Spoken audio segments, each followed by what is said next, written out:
ஓம் சர்க்குருவே சரணம். சிந்தனைக்காக சில வினாடிகள். ஒரு மிகப்பெரிய மலை உச்சி. அந்த மலை உச்சியிலிருந்து தவறுதலா ஒரு அன்பர் கீழ விழுந்துடுறாரு. அவர் விழற நேரத்தில அந்த பாறைகளுக்கு இடையில முளைச்சிருக்கக்கூடிய ஒரு கொடிய இறுக பற்றிடுறாரு. பற்றினவரு கீழ பார்க்குறாரு. அதல பாதாளம். இதில விழுந்தா உயிர் பிழைக்க மாட்டோம்னு அவருக்கு தெரியுது. அவர் கத்தி கூச்சலிடுறாரு, "இறைவா என்னை காப்பாத்து இறைவா! இதுவரையிலும் நான் உன்னை நம்பினதே இல்லை. இப்போ நான் முழுமையாக உன்னை நம்புகிறேன். என்னை காப்பாற்றுறதுக்கு உன்னை தவிர வேறு யாருமே இல்லை இறைவா! என்னை காப்பாத்து இறைவா!" அப்படின்னு சொல்லி கத்துறாரு. அப்போ வானத்தில் ஒரு பேரொளி தோன்றுது. அதில் ஒரு சத்தம் வருது, "இல்லை, நீ என்னை முழுமையாக நம்ப மாட்ட" அப்படின்னு சொல்கிறாரு. அப்போ அந்த அன்பர், "இல்லை இறைவா, என்னை காப்பாற்றுறதுக்கு உன்னை தவிர வேறு யாராலையும் முடியாது. நீ தான் என்னை காப்பாற்றணும். என்னை காப்பாத்து இறைவா!" அப்படின்னு கேட்குறாரு. அப்போ அந்த ஒளி இருந்துட்டு, "சரி, நான் உன்னை காப்பாற்றுறேன். அப்படின்னா நீ அந்த கொடியிலேருந்து கையெடுத்துரு" அப்படின்னு சொல்கிறாரு. அந்த அன்பர், "நான் கொடியிலேருந்து கையெடுத்துனா விழுந்துட மாட்டேனா?" அப்படின்னு கேட்குறாரு. அப்போ அந்த வானத்தில் தோன்றின பேரொளியும் அந்த சத்தமும் மறைஞ்சிடுது. ஆம் அன்பர்களே, நாமும் இப்படித்தான் இறை வழிபாட்டை செய்கிறோம். நம்ம இறைவன்கிட்ட எப்படி வழிபாடு செய்கிறோம்னு நீங்களே யோசிச்சு பாருங்களேன்.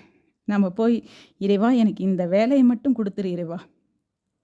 நான் உனக்கு இதை செய்கிறேன், அதை செய்கிறேன். இறைவா, எனக்கு இந்த பொண்ணு அமைச்சு கொடுத்துரு இறைவா. எனக்கு இந்த என் வாழ்க்கையை நீ தான் கொடுக்கணும் இறைவா. எனக்கு இவ்வளோ பணம் கொடுக்கணும் இறைவா. எனக்கு இந்த பணத்தை கொடுத்துரு இறைவா." அப்படின்னு நமக்கு என்ன தேவைகள் இருக்குதுன்னு இறைவனை போய் நம்ம கேட்குறது, வழிபாடு செய்கிறதுங்கிறது எதுக்கு சமமாக இருக்குது அப்படின்னா, அந்த அன்பர் கொடி மேலே வச்ச நம்பிக்கையை இறைவன் மேலே வைக்காம விட்டுட்டார். இறைவன் தன்னை காப்பாற்றுவான்னு நினச்சிருந்தா, அந்த கொடியிலேருந்து கையெடுன்னு சொன்ன அந்த நிமிடம் எடுத்திருப்பார். இறைவன் அவரை காத்திருப்பார்.